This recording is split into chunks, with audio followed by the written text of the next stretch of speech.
Hola, en esta ocasión voy a hablar sobre el tema del título del video, que es el de la industria del miedo. La industria del miedo se puede considerar como una forma en la cual el sistema busca producir miedo en la población y busca tomar provecho a partir de eso. El miedo es uno de los, motores más grandes que tiene cualquier tipo de persona. Es uno de los motores que las lleva a tener múltiples formas de reacciones ante temores que pueden tener, y entonces el miedo se va a constituir como una de las formas más adecuadas o más como eficientes para poder controlar y ejercer poder sobre una población en concreto. Para iniciar esto tendríamos que hablar en primer lugar de la parte política, es decir, cómo se utiliza el miedo como una forma de ejercicio de poder. No, en primer lugar tiene que ver con la creación del miedo, es decir, con la creación de factores de miedo. A nivel político existen dos tipos, que serían el médico y el delincuencial, lo que tiene que ver con la criminalidad, con lo que tiene que ver con el tema de la seguridad de las personas. En primer lugar, lo que hace la estructura política es que genera una creación de objetos de miedo, es decir, objetos en los cuales la gente va a canalizar toda su angustia, va a canalizar todo su temor en relación a múltiples temas que pueden angustiarles, y los va a canalizar en determinado tipo de figuras que van a ser construidas a partir de una estructura política. En primer lugar estaría la figura del delincuente. La figura del delincuente es una de las formas más usadas que tienen que ver con una construcción política, y en donde se utiliza constantemente la figura del delincuente para causar miedo, para causar angustia en una población en específico. Esto lo vemos constantemente en los medios de comunicación, como uno de los temas más recurrentes es el de la criminalidad. Constantemente están hablando de que la delincuencia aumenta, de que los delincuentes están afuera de nuestra casa, que los delincuentes están en nuestras colonias, y esto tiene como la finalidad crear un miedo colectivo, crear una forma en la cual las personas van a aceptar determinado tipo de medidas, que son medidas en esencia represivas, pero que al colocarlas como un miedo, es decir, colocar una amenaza más grande que las medidas represivas, la gente tiende a aceptarlas de forma más clara y más contundente, y tiende a ser como más favorable, ¿no?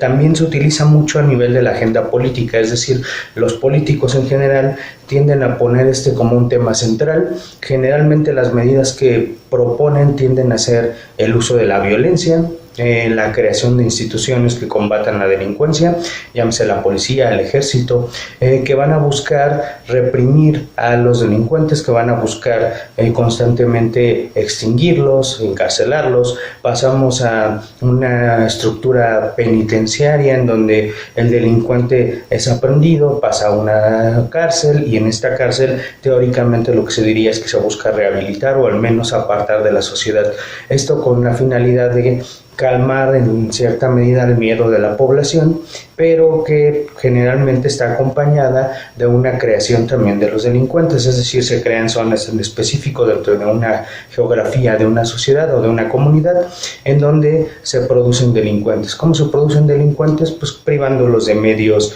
educativos, privándolos de servicios básicos, privándolos de una serie de medidas como la educación,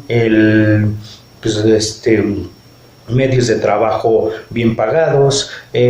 Son comunidades que no son autogestivas, y en general se produce que estas personas, una de las opciones como más rentables sea la delincuencia. Estos delincuentes es porque, se producen porque tienen un uso político como he hablado, es decir, le convienen mucho a la estructura política porque permiten generar una serie de medidas. Otro de los aspectos es que esta serie de medidas generalmente implican una pérdida de libertades, una serie de pérdidas en libertades individuales, es decir, pero también legitiman a determinado tipo de instituciones. Si no hubiera criminalidad, si no hubiera delincuentes, no sería posible que existieran estructuras de gobierno o estructuras como la policía o el ejército. No tendrían ningún sentido. Es gracias a la existencia de los criminales que estas instituciones pueden estar y pueden irse operando, y que además tienen cierto nivel de legitimidad. Es más, en la gente ante ciertos peligros, cuando siente amenaza de peligro, tiende a exigir más policías, más ejército, y esto sin darse cuenta de que va aumentando su pérdida de libertades, porque mayor policía, mayor control social hay, mayor control sobre las actividades de las personas, deja de poder, y esto no solo es a nivel, digamos que legal, sino también deja de salir, empieza a dejar de salir a determinados horarios, cierra sus puertas, toman medidas de seguridad como mucho más radicales, y que va conllevándole una serie de pérdidas de libertad. Admiten que lo vigilen, admiten que vigilen sus cuentas electrónicas, todo con la idea de que es por su seguridad, ¿no? Por otro lado, tendremos otro de los elementos que a nivel político se tiende a utilizar mucho, que es el elemento de la medicina. Tiene que ver con el discurso médico. El discurso médico es otra de las formas muy claras en las que se utiliza el miedo como una forma de control o como una forma de subjetivar a la población, es decir, que adquiera o haga determinado tipo de comportamientos que se busca que realice. Esto se hace bajo la dicotomía de la salud o enfermedad, es decir, se piensa que se hace esta dicotomía en donde hay una serie de cuestiones o hay una serie de problemáticas que son las enfermedades, y hay una serie de cosas que son, digamos, de estados que son los sanos, ¿no? Y los estados sanos los define por completo la medicina, también los estados de enfermedad. Hay algunas cuestiones en las cuales no son debatibles, es decir, existen muchas enfermedades que son reales y que no son objeto de cuestionamiento de este video, pero sí hay algunos de los elementos que sí es importante como analizar. En primer lugar, como el de la alimentación, ¿no? Se nos habla de una alimentación o una dietética sana y una dietética enferma, de una dietética patológica, es decir, se nos diría, hay alimentos sanos y hay alimentos que más bien son insanos, son, digamos, que nos dañan. Esto es curioso porque, como veremos más adelante, esto tiene implicaciones ya a nivel económico directamente, ¿no? Pero la alimentación es uno de los aspectos en los que más temor se busca producir en la gente. Se le dice constantemente, si tomas esto te vas a enfermar, vas a engordar, vas a tener problemas del corazón. Constantemente se está señalando la enfermedad y la muerte y como forma de ir produciendo miedo en la población. Por otro lado, tendremos el elemento de la sexualidad, del cual a raíz de la producción de las enfermedades de transmisión sexual, también genera un miedo y un terror en la población. Es decir, cada vez surgen más casos, se habla, constantemente se está hablando también en los medios de comunicación del cómo hay que tener un nivel de seguridad a la hora de las prácticas sexuales, qué prácticas sexuales son de riesgo, cuáles prácticas sexuales son saludables, y esto va llevando a que la persona genere una paranoia con respecto también a su sexualidad y genere todo una duda y una serie de prejuicios sobre las personas. Es decir, de ahí han surgido una serie de prejuicios como el de que el SIDA se da mayormente en la comunidad homosexual, de que la gente promiscua es la que tiende a enfermarse sexualmente, cuando estos son meramente prejuicios morales, no corresponden en lo más mínimo a la sexualidad, no corresponden en lo más mínimo tampoco a nivel estadístico, pero se utiliza como una forma de implantar una moralidad dentro de una población. Es decir, se busca que a partir de eso generen una moralización de sus prácticas sexuales y que esto permita que se establezcan una serie de comportamientos sexuales que son adecuados o inadecuados, comportamientos que van a variar acorde a la población al momento histórico dado y que estarán en función siempre de los intereses políticos y económicos de una serie de clases, digamos más bien de una clase social en específico. Y por último tendremos el de la salud mental, que es otro de los elementos en los que se busca generar un miedo y una paranoia en las personas. Es decir, se busca constantemente que estén con un miedo a estar locos, y se habla de lo que, digamos, cómo se comportaría una persona cuerda, es decir, como una persona sana mentalmente, y cómo se comporta una persona que está enferma mentalmente. Esto con la finalidad también de controlar el comportamiento, la forma de pensar y la forma de actuar de una persona en una sociedad en concreto. Si se le plantean una serie de aspectos que tienen que ver meramente con lo que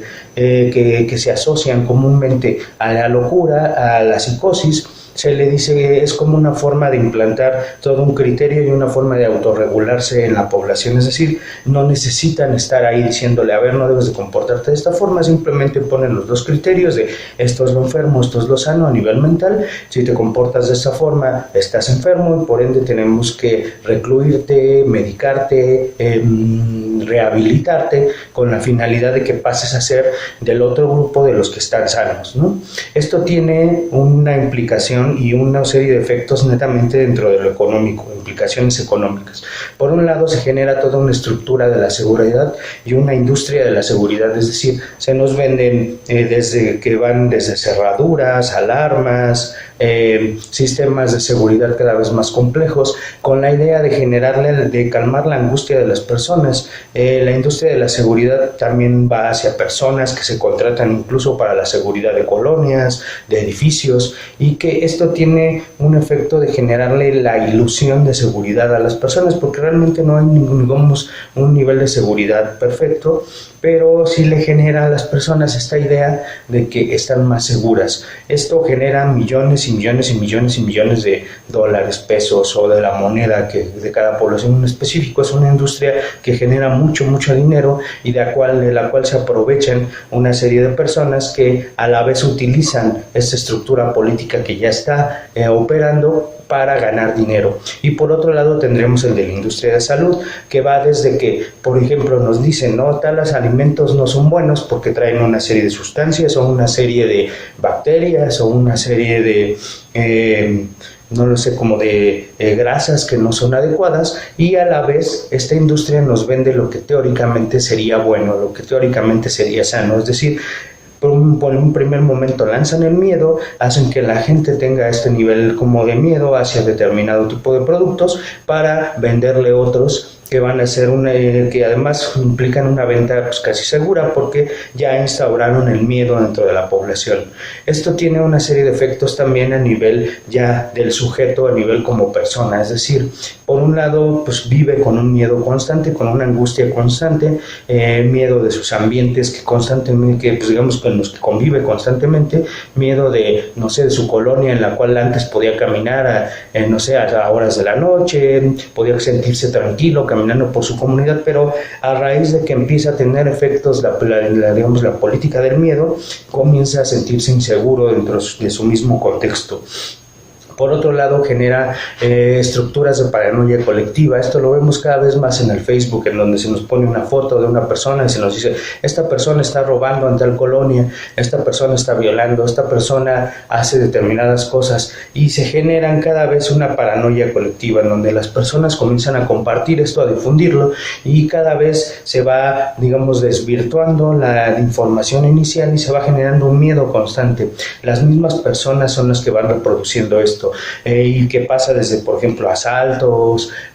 cosas así, en donde las personas mismas van reproduciendo el discurso del miedo, el discurso ideológico del miedo